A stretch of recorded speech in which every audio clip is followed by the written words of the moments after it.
We are Steve and Jill. Together, we've been buying and reselling land since the 90s. Our data-centric approach leaves our buyers asking, how can you sell it so cheap? Here on the Land Academy Show, We answer that and more.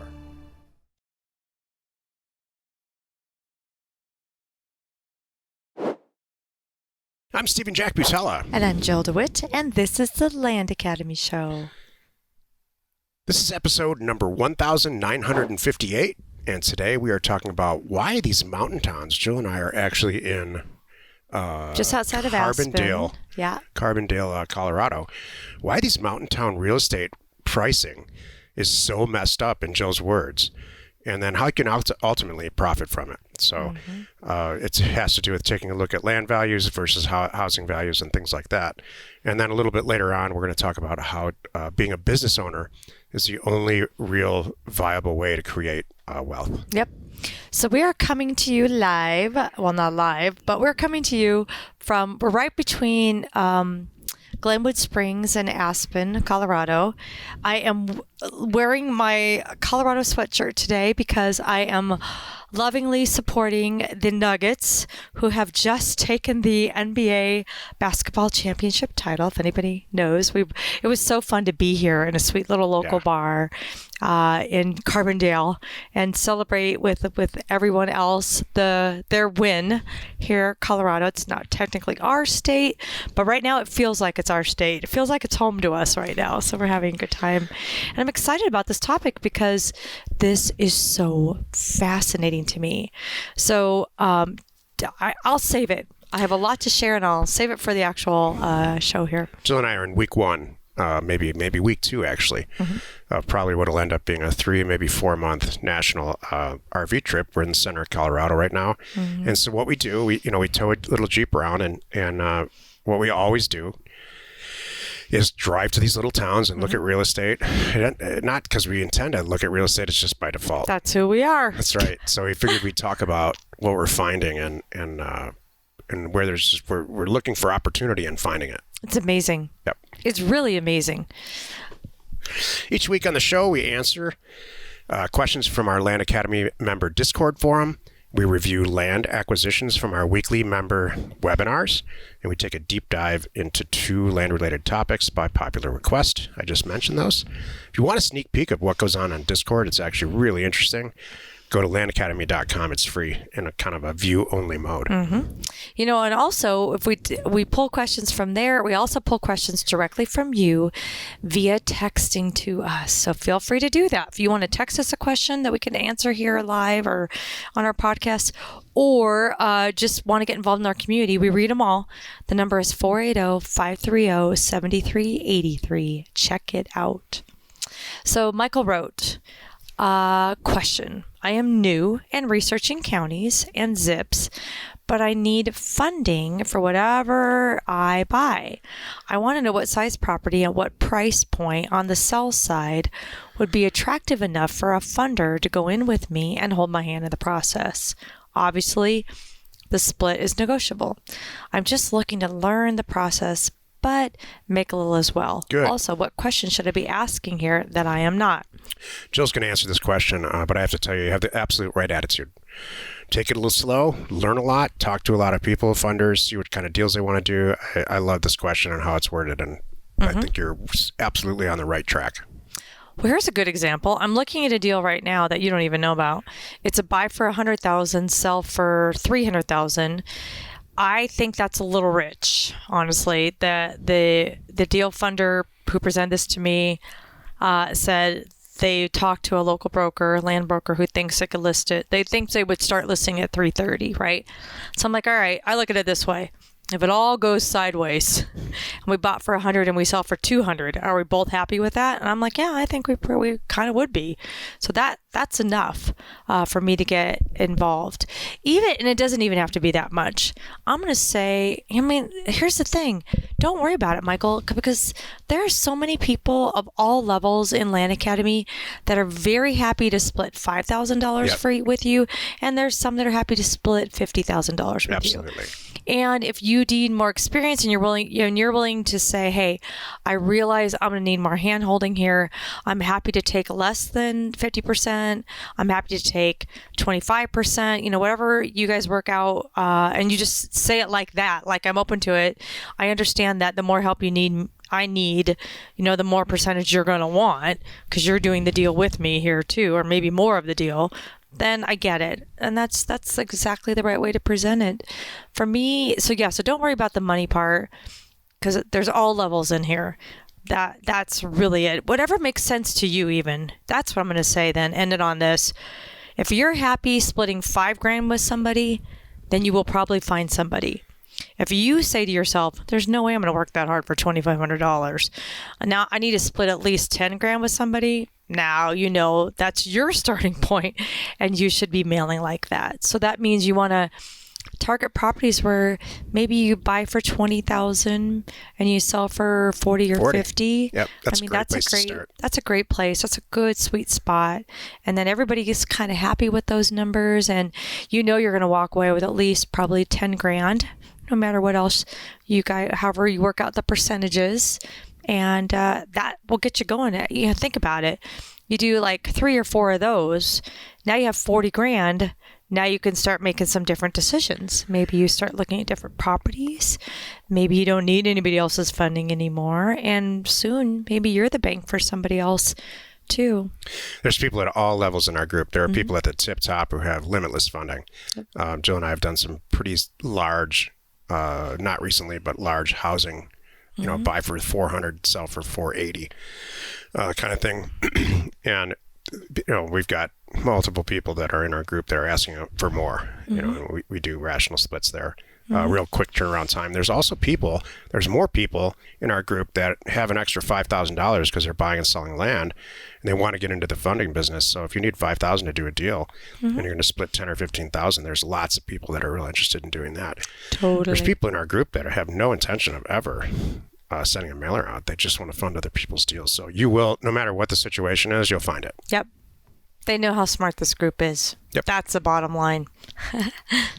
Today's topic, why mountain town real estate pricing is so messed up and how you can actually profit from it. So here's a little bit of the backstory, and this always happens. We don't set out to do this, but like I said earlier, Jill and I are dragging on this little Jeep around in a large RV. So we get the RV tucked away in the RV park usually, detach the Jeep, and then we take a look at a map and kind of, Jill and I just sit down and plan out time-wise what little towns we might go to depending on where we are, whether it's going to be a fishing stop, we don't know, or a shopping stop or whatever. Bike riding. So it happens to be that we're in the center of Colorado right now, in Carbondale, at the time of us recording this. And so we decided, both of us, we have to go to Aspen. So we drove out to Aspen, about 30 miles away. Mm-hmm. There's a bike path, by the way. I just want to point that out. And I've been to Aspen in the past, in the very distant past, a long time ago. And of course, it's all built up now. But what shocked us about this town specifically is that they have property listings, house SFRs, listed for $40 and $50 million. That's like more than beach prices. Yeah. Like it's $2,000 a square foot. That's like on the coast of Santa Barbara beach. That's Montecito on the water beach prices. Right. Which I can kind of almost justify. But... And then there's neighboring towns all around that area. There's a little town called Redstone, one called Marble, where literally they marbled... They mined marble for the monuments in Washington, D.C. back in the day. Like the Lincoln Memorial?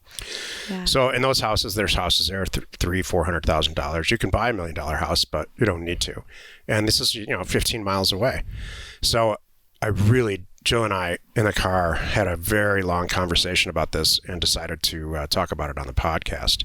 Who's buying these houses? That's the whole thing. Why? What's this all about? Yeah, so here's the thing for me. I'm having a hard time justifying it. So think about this. You want to be in downtown Aspen. Well, you don't want to be in downtown Aspen because it's busy and noisy. But you want to be in the area where you can get to things, and have some land too, by the way.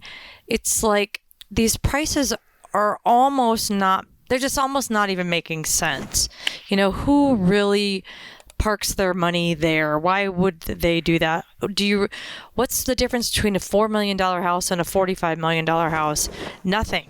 I can drive 20 miles and find the same house for $4 million. And that's $45 million there. And my $4 million house might be on a bigger lot.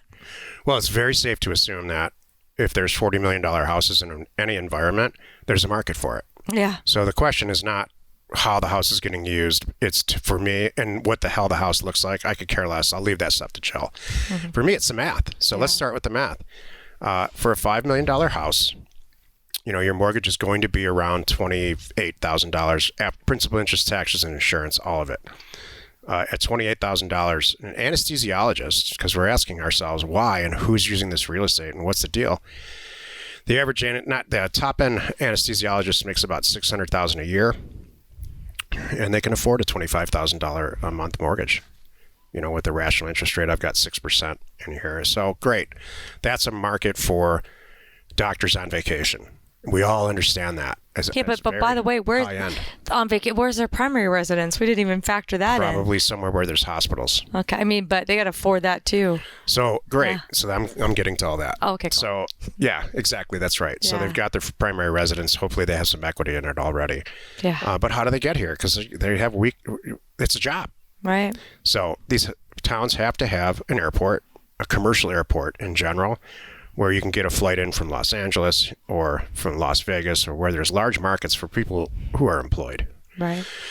At $50 million, I just did the numbers on $5 million. At $50 million, you add a zero to everything. So now the payment is $300,000 a month. Doctors can't afford that. Silly. Doctors' groups can't afford that. Right. And so that's not the market. The Fortune 500 CEO, their average salary is $16 million this year. I looked all this stuff up. This is cool. They can afford a $600,000 mortgage. A month, okay. A month. So, and this is $300,000 at $50 million. So, but there's only 500 CEOs in Fortune 500, and of course the Fortune 1000, and on and on and on. The percentages go down, the salaries go down, but that's not a target market. This is such a tiny little micro market. This is good numbers. I love this. He's got a spreadsheet here that I'm peeking at. It's the average really cool. household salary, this is average of all people in this country, is $130,000. That's two people making, divide by two. Right. They can afford about a $3,000. 25% of that is about a $3,000 mortgage. So again, we're running the numbers on a $5 million house. If you take a zero away, it's $500,000 house. They can almost afford that. It's just shy of that, actually. So that's not the market. So who is buying these houses? Well, it turns out it's us. It's all the people that own companies, like land investment companies or small manufacturing companies or government contractors or cleaning, large scale cleaning service, or an IT company, or there's tons and tons and tons of what everybody likes to call small business owners. But I don't feel like a small business owner at all. Not today. If you make $5 million a year, well, let's just start out at $1.5 million. So the last career path Jill and I did, where we taught career path, we asked everybody in the very first module, how much money a year do you want to make? Mm-hmm. And everybody, this last career path was pretty rational. They said, I'd love to make $1 million a year consistently. Mm-hmm.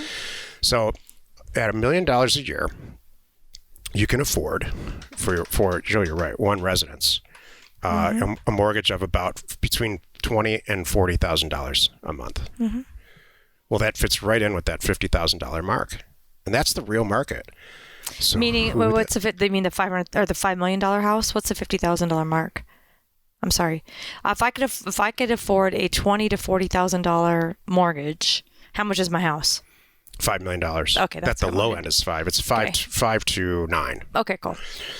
For one residence, Jill's right. Or if you want two of them, so you can get two $4 million houses. Very, very easily. Any bank if you have rational credits and you have consistent track record of making $1 million a year buying and selling land, they're going to finance that. No problem, as a mortgage. But we're not here to make $1 million. No. I'm not. At $5 million a year. Income, got it. Now you have 20% of that disposable income is $100,000 a month. Now you're approaching a much, much higher number. It's actually $100,000 to $200,000. So you can easily afford a $20 million house. They're building these houses for us. That's true. Are we spending it? Jill and I would never do that, ever. I have a top number on any piece of real estate I'll ever spend it on, and it's way, way, way lower than $20 million. It's closer to 10% of that. Because the added benefit, you just don't get it. So what's the real deal? So I went, again, Jill and I went and really looked into what's going on. And here's what's happening. If Jill and I go buy a $10 million house that we maybe use 5 times, we don't rent it out, we don't do any VRBO nonsense, in a very predictable way, with a reasonable amount of risk, that house is going to be worth $5 million more in a few years. True. And I've got this, it's inflationary, so I'm hedging against inflation because it's real estate. Plus, we don't go out on the MLS and pay top dollar for anything. We go and buy undervalued real estate. True. So this whole market is for us. Isn't that amazing? That's part one. Part two, and now this is for everybody. And I don't mean us, Jill and I mean people who buy and sell land, or anybody's got a small business that that generates some dough. Part two is what I love about these mountain town markets, even the small ones and the inexpensive ones. The variance, this is all on the MLS. I would encourage you to go out and look at it. Start with Aspen. The variance in the land prices that are on the MLS and the housing prices are massive. So if you see $5-8 million house values in a town like Aspen, and you see $100,000 infill lot prices on the MLS, you can go and buy those for 25 or 30%. So now you've got $30,000, $40,000, $50,000 infill lot pricing, and you can probably sell it for $100,000, $100,000 to $200,000, maybe $300,000, and still be well with the variance. Is what I might point. The volatility / variance in some of these markets is just amazing to me. Yeah. It's rooted in a massive amount of opportunity, and then to pour sugar on top of that, there's a huge affordable housing issue in a lot of these markets because there's a lot of support staff that's needed in these places that they have to drive out of town pretty far, substantially far, to rent a place or own a house. Lots of opportunity there. Mobile home opportunity and all kinds of undervalued real estate opportunity in these places that have huge disparaging. Yeah, it's interesting. We just, in some of the towns, not Aspen, of course, but some of these little mountain towns that you just, like you're mentioning, they need the experience. They need the cleaners, the waiters, all the staff to run a resort, run a restaurant, fill in the blank. The small business owners, all these services, bar owners and all of that. Service industry stuff. They're having a hard time affording it, which is really, really interesting. So some of these small towns, I'm going to tell you, have passed very interesting laws that are allowing things like tiny homes / RVs on lots in town to at least give people places to sleep. I'm not necessarily... I think we need to do more, obviously, and really come up with some good housing solutions, but they're trying to be creative, and I do appreciate that. That's the hard part. So, yeah, that's great. So we're talking about Aspen. Yeah, where do all those flipping people work? Where they live, where they work there, they got to drive, and it sucks. That's the hard part. And what if the weather's bad? Now we even have more problems. So it's just so interesting to me. And I love your chart, and I loved your explaining that. And part of me feels, yay, oh, good. That means that we can do that. But I'm like, why? I don't want to be in that. Jill's, I can hear it in the back of Jill's voice. Right. How much this topic and talking about $5 million and $10 million houses motivates her. Oh, it kind of makes me mad. It makes her want to sell more. Well, there is that. Want to buy better real estate and sell for more. Yeah. And I love that motivates you because it motivates me. Not that we're ever going to do anything about it. True. We're not. We're in our sleepy little Class A RV, and it's just fine for us. What's nice about it? Just knowing what's possible. That's the bottom line. You just spelled it all out, and that's really who it's for. Because I did leave that the other day going, who the heck can afford this stupid stuff? Oh, did that kind of explain it? Yeah, now I got it. It's like, it's us. It's kind of designed for us. I'm like, sheesh. But I'm not necessarily sure we should be doing that just because we can't afford it. That's the point. Love it. Let's take a look at one of our favorite land acquisitions from our weekly Thursday member webinar. County, North Carolina, 2 acres. We have access. She inherited it from her dad. Houses are next to it. New subdivision a few minutes away. No flood zone, very private area. Concerned about the railroad tracks. Accepted price again, 30. I love your pricing you're going for here though. Yeah, me too. $38,000. Sell the 65 to 80. The neighbor lot sold for 54,000 in 2019. Dug into the HOA and the owner knows nothing about and appears to be inactive. Margin percent isn't very high, but confident we can make $25,000 quickly. We need to hear back from a real estate agent.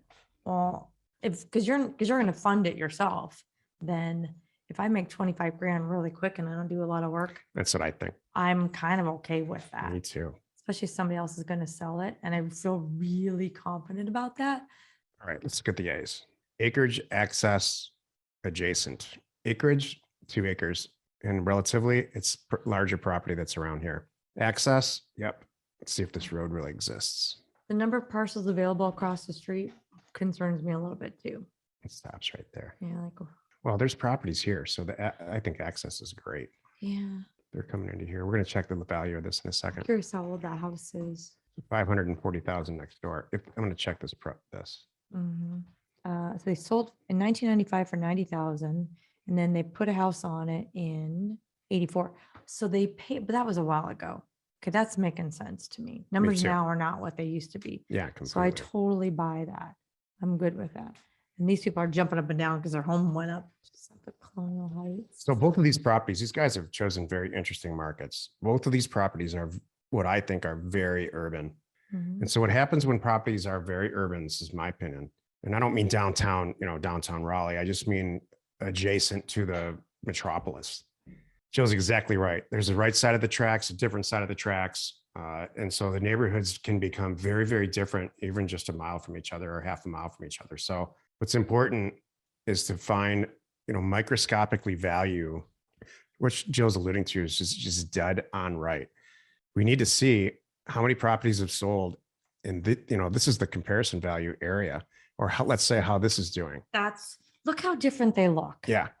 It's really different. It's not about, is access just easier over there to And by off of- tracks, she off of means Fayetteville Road literally the tracks. versus coming in off an Almond, Right.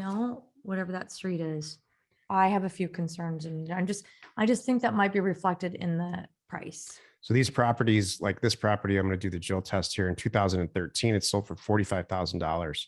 And then they went and built a house in 2016, Huh. $320,000. What they think. So again, Jill's question is then why, if this is all working, why aren't these done? Yeah. So I'm not saying, and this is a single use property, you're only ever going to put a house on it. Right. So the question you have to ask yourself is, what's the price of this property given all this stuff? I would, on both of these deals, Carl, I would take them to the next level Mhm. at the price and everything it passes. Mhm. But I would do an extra level of due diligence to see if you can sell these things. And my universal rule is, geez, I'm on the fence about this. Everything works. I'm just not sure. Then it's got to be cheap. Right. Jill and I are getting the initial results from a mailer we sent out, a large one. And in probably 50% of the properties that came back where they said, yeah, we're going to sell it, because of what's happening now in this market and a bunch of other things that I know about that micro market, we're all going back in there and saying, yeah, it's got to be cheaper. Mhm. So this isn't just, we don't just save it up for Thursday. We're Right. personally going through this too. We mean it. When we say we're doing deals right there with you, we are. Yep. So on both of these, I understand 38,000. Mhm. I would want to get this for like 10. That's my thoughts. This is what the Thursday called for. Yep. And we have your same concerns. Jill, you have something to share about our new career path dates? Oh, I do. Thank you for bringing that up. We have just announced Career Path 7 and Career Path 8, which are our last 2 sessions that we will be having this year for 2023 for Career Path. What is Career Path? It is an advanced, actually it's our highest level, advanced in personal, taught by us, small, capped coaching program, if you will. It's designed for someone that wants to make this a career, whether you are coming from another industry and you've had other companies, you know how to run companies and manage people, and you just want to make land investing your thing now, or you've been working your way up. You started, you've done deals, you know what you're doing, you're like, now I'm in it. Now I know this is what I want to do. Anyone who wants to make this a career path is for you. It will be at the end of September. It goes, there's 8 weeks starting at the last week in September. We have Saturday sessions as well as Wednesday sessions. So lots of amazing flexibility there, by the way. Where can you find out more? Go to landacademy.com/career path. And you can see all the details. You can schedule a call. You can fill out an initial application there. And if you have any questions, always just send a note to support@landacademy.com. There's usually between 20 and 40 people in the career path sessions, and they range from people who've never done a deal to people that are make $6 million and want to make a year and want to make 10. And so you're surrounded by people that have a lot of experience, Jill and I included. Yeah, so well, this one will have 40 caps. So we're going to do 20, like 15 to 20 people on Wednesday, 15 to 20 people on Saturdays. Okay, that's all we're doing. Good. Because we want to give you the attention that you deserve. Let's take another question posted. But my point is, if you want to be in a room full of people that are making a lot of money buying and selling land, this is the best place. Oh, yeah. Let's take another question posted by one of our members on the Land Academy Discord online community. Again, if you want a sneak peek, go to landacademy.com. It's free. Sid wrote, but first we have a comment here, and then we have a question. Yep. Okay. So, but first we have a little note from a sweet member named Sid. He wrote, "My partner and I were fortunate enough to purchase a 160-acre ranch last January with the help of a couple of investor friends. The purchase price was $765,000 plus another $15,000 for a contractor to clean it up and mow all the pastures. We closed about 2 weeks ago at $1.15 million cash. Biggest check I've ever had in my account, and my partner couldn't believe this could be a business after all." I love it. "We are now back to normal size acreage, but always on the lookout for an elephant to wander through." I love that. Sid was just in our most It's recent amazing. career path. Mm-hmm. Good job, Sid. He was real vocal on Discord, too. Totally. Love it. Okay, so here's our question. Daniel wrote, "Hello, I am new here and I'm looking at a 12.37 acre commercial property. Local realtor says it's worth anywhere between $100,000 and $150,000. The commercial land is heavily wooded with no permits on record, but in a fantastic location off a major highway. There are nearby houses. The seller wants $75,000. Would a funder, buy it at $70,000 and go through the county process and get the permits to ensure that we can sell it around $150,000? There's an expired listing on the property for $200,000 back in 2020. Is getting permits to add value a common way to do this before selling?" No. Yeah, I have a lot to say too. Go ahead. Okay, so here's the thing. Okay, wait. The seller wants 75, so I'm not sure where the 70 is coming into. You think you can talk him down $5,000? Not sure how much of a difference that's going to make if he's at 75. If it's been listed for 200 and he's always in his head taking 75, why is it not sold yet? So I have a lot of questions. Yep. Turns out I'm not going to have to help you at all. No. My 75 is like, I wouldn't even pay that. Now it's like, shoot, if he knew he would take 75 and he hasn't got 75 yet, but he listed it for 200, there's just all these problems going on. And by the way, who is this local agent, that's hanging in there with nothing for 200, when he knows the seller would take 75? I think at the end of the day, the if he had the right broker, he would have listed it at 85, knowing the seller would have taken 75, and it would be sold right now. So, what does that mean to me? Well, that means I want to buy it for 25 and sell it for 75. So I don't think there's a deal here at all.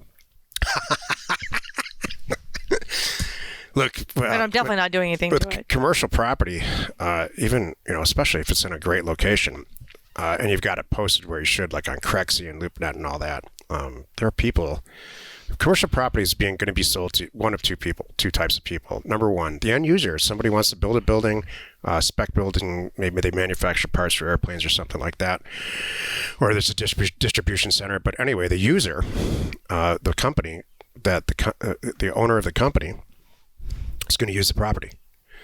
It's not as common anymore as it used to be. Used to be you have to own the real estate. A lot back in the day. It's just not. Off-balance sheet real estate is how big companies do things these days.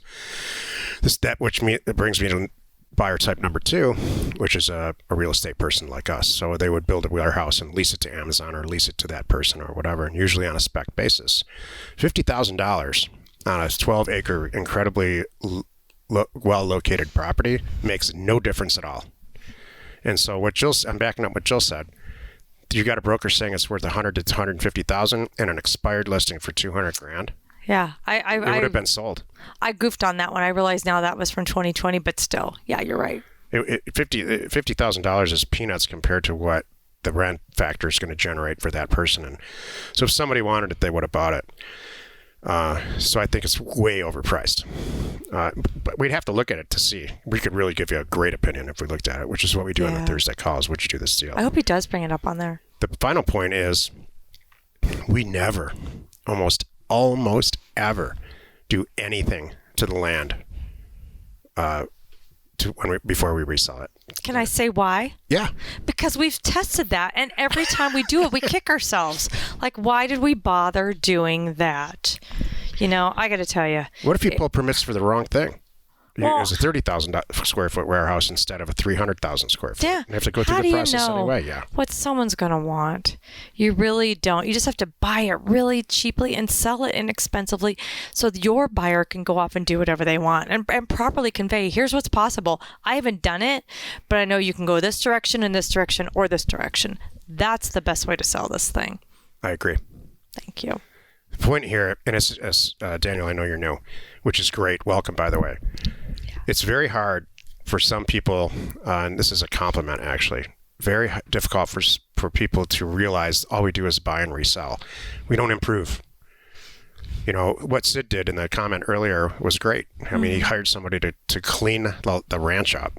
It's probably all overgrown and whatever. It's just so you could, for $15,000, go out there and do it and to make it presentable. The same way you might paint your house to resell it, to make it a little bit more presentable after you used it. So it sounds like we're eating our words a little bit because Sid did it and it worked. But that's not really an improvement. True. That's just clearing weeds. True. So they can still see what's possible. A permitting process is going to take you a year. Good point. You don't want to make sure people can access it. And that might have been really what Sid did. Made it so that someone can drive out there and access it. And I understand that. You're on your way, though. Yeah. Good for you. It's good. Today's second topic is called How Being a Business Owner is the Only Viable Way to Create Real Wealth. This topic is an extension of our first topic. I want to drive this point home.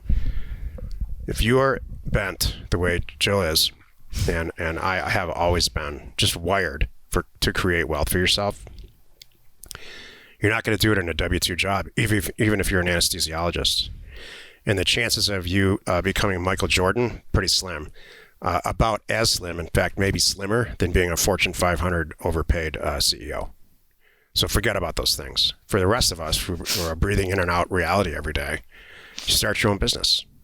And I don't care what it is. I don't care if you want to make airplane parts out of your garage. And I know somebody who started a business like that. Jill and I do, and he's doing extremely well. He's a lot older, and it took his whole life, but it paid off. And so starting your own business is the only real way to create wealth. What's creating wealth? What is that anyway? What does that mean? Well, here's a very brief, probably boring, less than 30 seconds, because Jill's going to kick me under the desk if I go more than 30 seconds. I don't care. Description of what this means. In accounting, there's an income statement and a balance sheet. On your income statement, it's how much money you make. That's what it's called. I bought a property for $100,000. I sold it for $200,000. I deduct my expenses. How much mail did I send out? I had to buy a computer, and on and on and on. And I've got a bunch of money left. At the bottom of that income statement is how much money I have left. I pay my taxes on it, and then I shove it over to my balance sheet. And my balance sheet, when I start out, is zero. Well, now I've got ballpark mark $75,000 on that balance sheet, and I go do it again. Run it through the income statement. I generate $75,000 again. Now I have $150,000 of wealth. This is the way it's been going on since, before the Civil War in this country. It's basic accounting. So now you're creating wealth for yourself. What happens when you're an anesthesiologist and you make, $500,000 a year, you've got a bunch of money left over, you spend it, you get taxed into oblivion on that. And the W-2 tax rates are atrocious. If you have any money left over, and if you talk to any W-2 employee, almost none of them do, you shove it into your balance sheet. Usually it's in the form of a savings account or a retirement account or 529 for your children, or on and on and on. It's very, very difficult to accumulate wealth any other way than being a Fortune 500 CEO, a Fortune 1000, Michael Jordan, or us. My turn? Yeah. Well, thank you, Sunshine, for that. For that beautiful... I don't mean us, Jill and I mean land investing people. Thank you for that beautiful...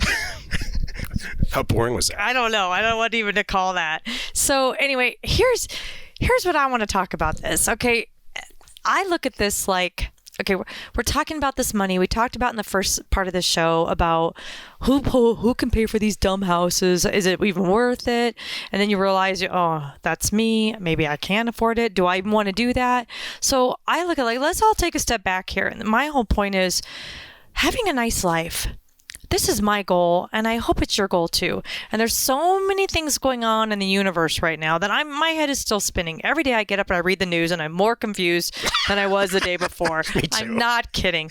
I'm like, so do we go to the office or do we not go to the office? Are we doing this or are we not doing this? Do I work for myself? Well, wait a minute. How come the DoorDash guy doesn't get to work from home? But I'm working from home. I expect DoorDash not to work from home. My mechanic can't work from home, but I want to work from home.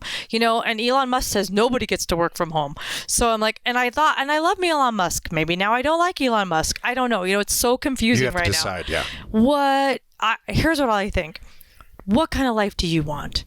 And I know what I want for me. And I want to live a nice life. I want to have a lot of fun. I want to travel. I want to be outdoors because I flippin' love this. I love land. I love looking at land. I love taking adventures. And the only way I can do this is to be my own boss. And the best way that I've found to be my own boss and not have to work that hard is buying and selling something that doesn't take a lot of time, but brings in a lot of money. That's it. I can't have what if I had my own restaurant? I couldn't be doing this. If I was, fill in the blank, the manufacturing thing, I couldn't do this. I even know a lot of really hardcore, very, very successful house flippers, right? They can't do this because there's always an emergency where they got to be there to tackle it because nobody showed up and it's on them now. They physically are tied to these locations. That's the whole thing. So what a beautiful life we've carved out. And I'm just telling you this because I want you to know this is possible. And what's great about it is when you find something that you can, buy for $20,000 and sell for $50,000 and do it once a month and live on $30,000. Yeah.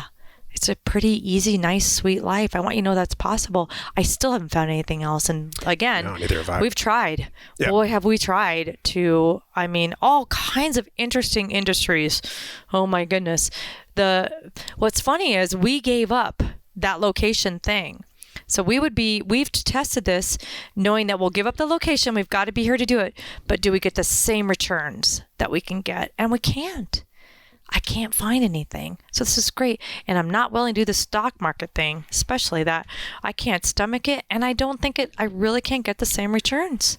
Yeah, I've looked at that 15 different ways. And there's a risk factor in all that. Yeah. That doesn't meet my criteria. And I can't count on it like I can count on this. Mm-hmm. I can't wake up tomorrow. You could buy the best stock in the world, right? And then next thing you know, there's an earthquake in that country.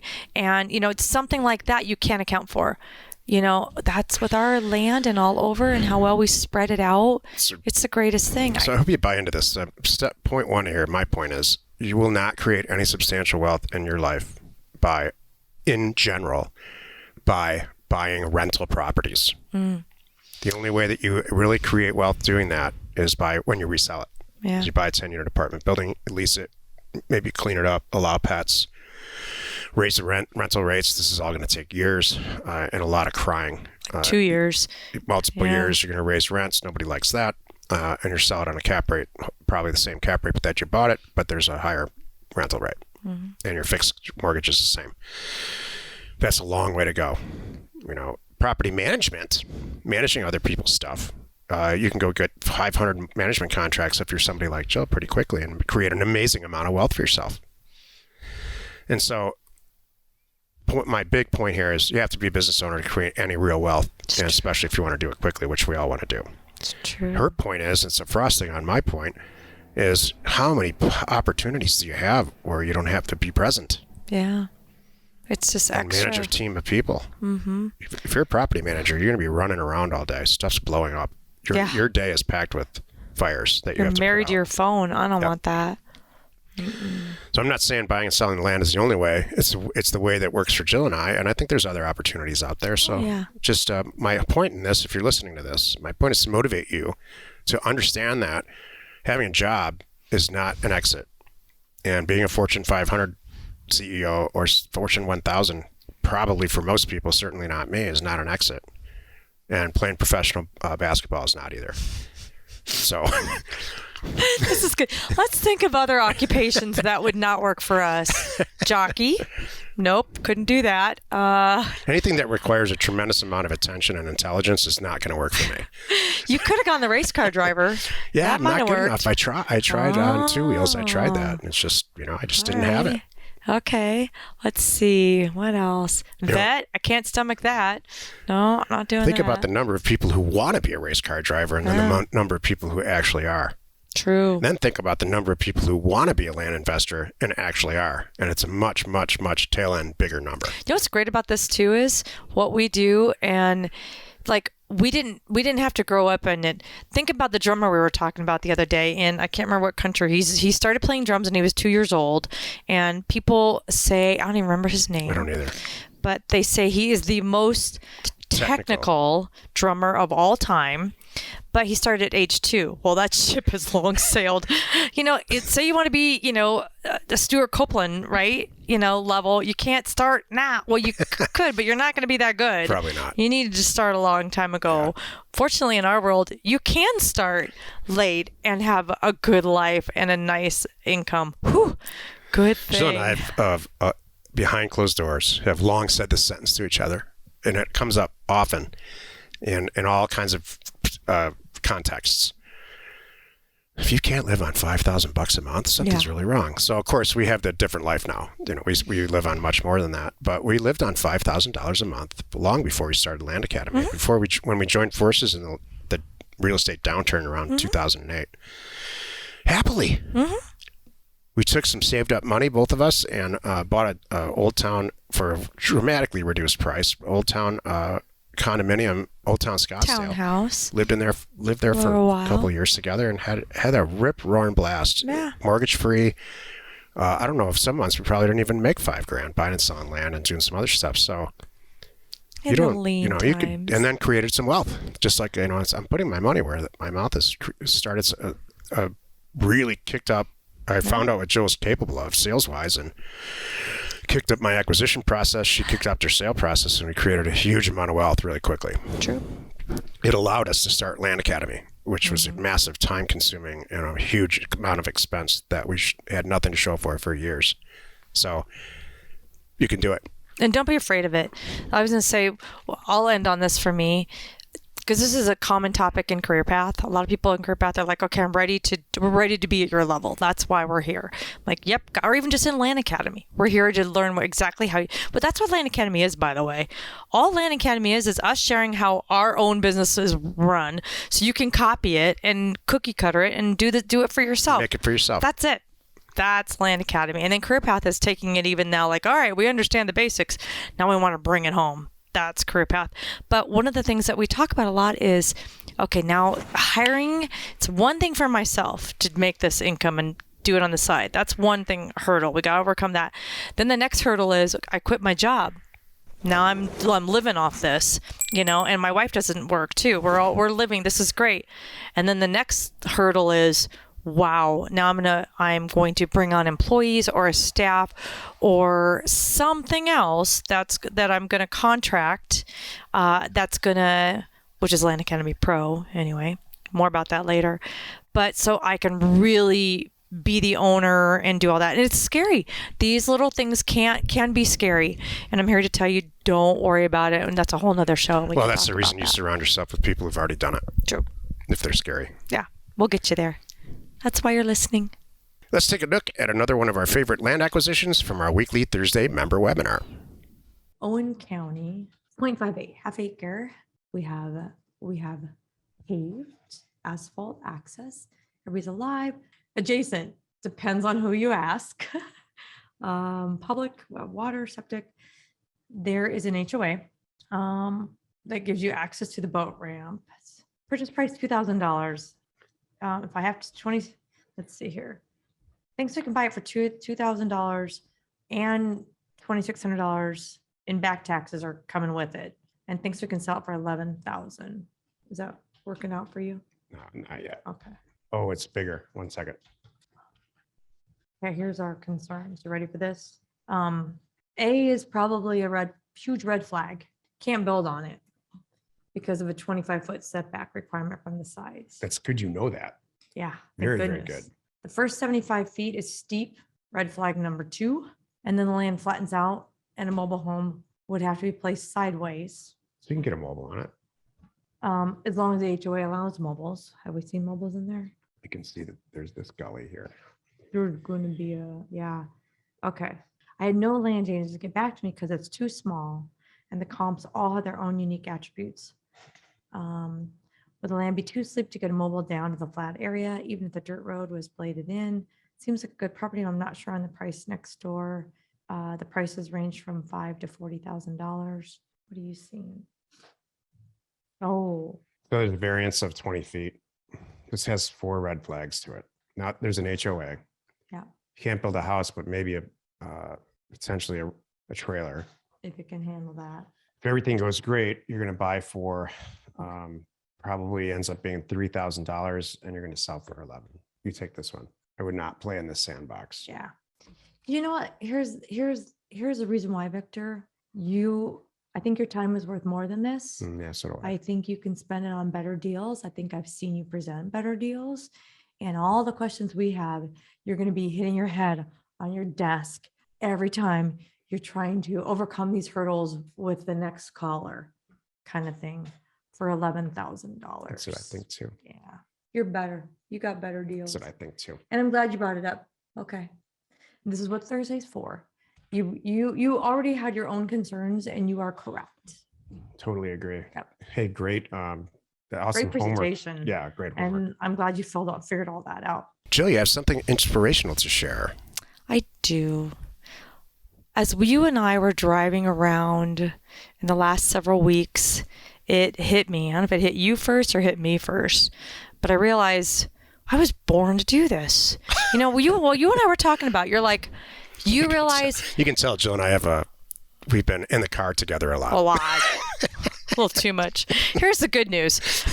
The good news is we have a nice new Class A. We have all of the Air Force One. You guys know what this is. And so we could hook up our Jeep or, with all the Blue Ox and Air Force One. That's what we've got. So we can tow our Jeep so we can travel in the same vehicle. Here's the bad news. We travel in the same vehicle.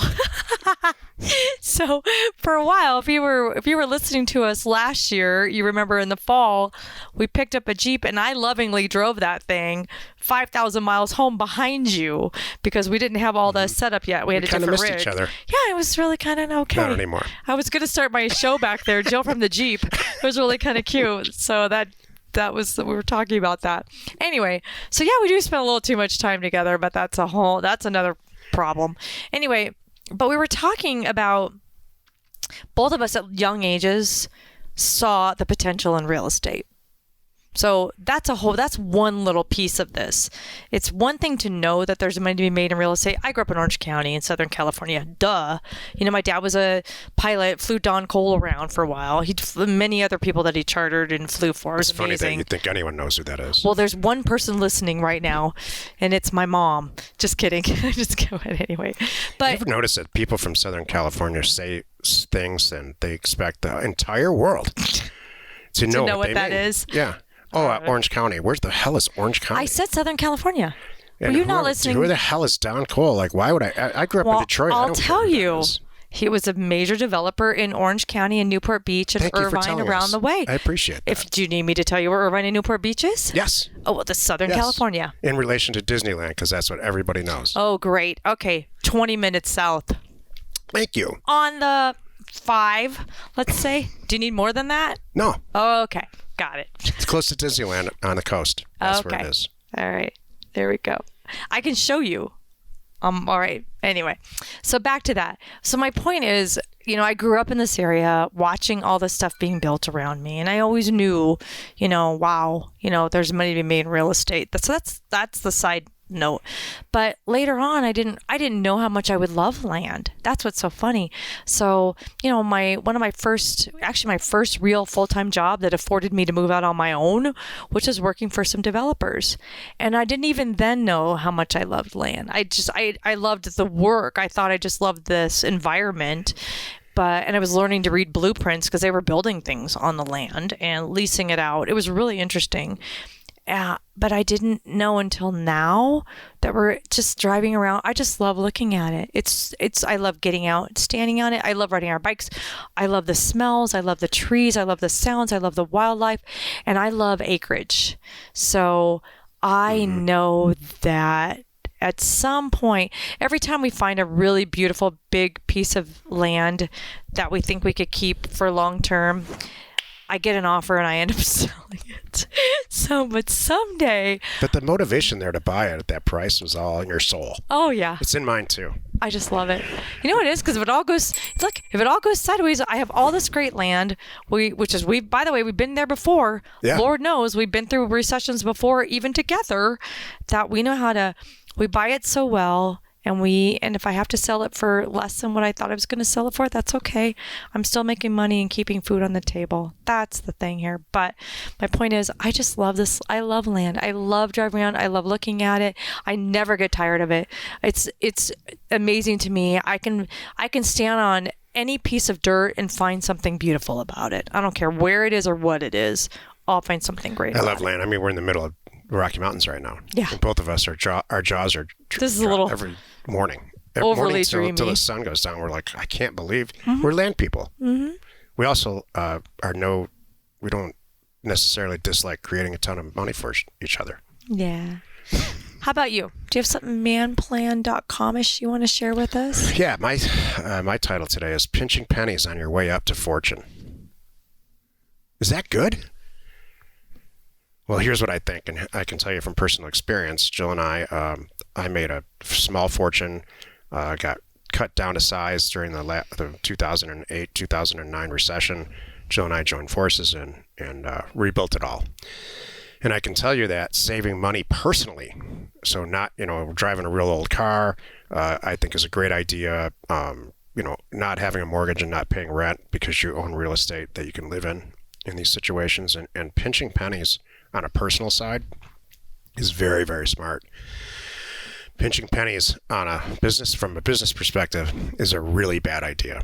I think that there's several comments from very new people in Discord about sending out 400 unit mailers to test everything. And I want to be really clear about this. This is a really bad idea. I agree. And I'll be full disclosure. Jill and I own the printing company, so offers to owners, where people send these offers out, and it's not 1% of what I'm saying is profit motivated, because we have tons of customers in O2O that send out 10 and 20,000 unit mailers every single month. So your 400 unit mailer versus a 4,000 unit mailer a month isn't going to change anything at O2O. So that's not financially motivated for me to say this. But spending money on a 400 unit mailer to just make yourself feel okay is not a good plan. You are not going to get the results that you want. It's going to discourage you, and you're going to feel like you wasted money. You want to send out at least, I think, in the beginning, 5,000 units, not pinching pennies on this. Buy a piece of property, resell it, and the light bulb will go off your head. The light bulb's going to go off over your head about how this is what you want to do for the rest of your life. Or you're going to say, the 5 components to this thing suck, and I don't want to do it anymore. And either way, you won. But if you send out a 400 unit mailer, nothing's going to happen. And you're going to get very, very discouraged. So pinching pennies on things, all businesses have this. If you start a convenience store, you're going to have to go buy a ton of inventory, sign a big, huge lease, or buy a building. Set up racks, and there's all kinds of upfront expense. There's no business that I know of that has so few upfront expenses than buying and selling land. And so if you're so budget conscious that you can't consistently send out 5,000 units a month, I understand that. We've all been there. This is not the right time for you to do this. I don't want you to fail. I agree. Thank you. That was awesome. Hey, by the way, don't forget, you can reach us for questions and help simply by texting 480-530-7383. Join us next Wednesday for another interesting episode.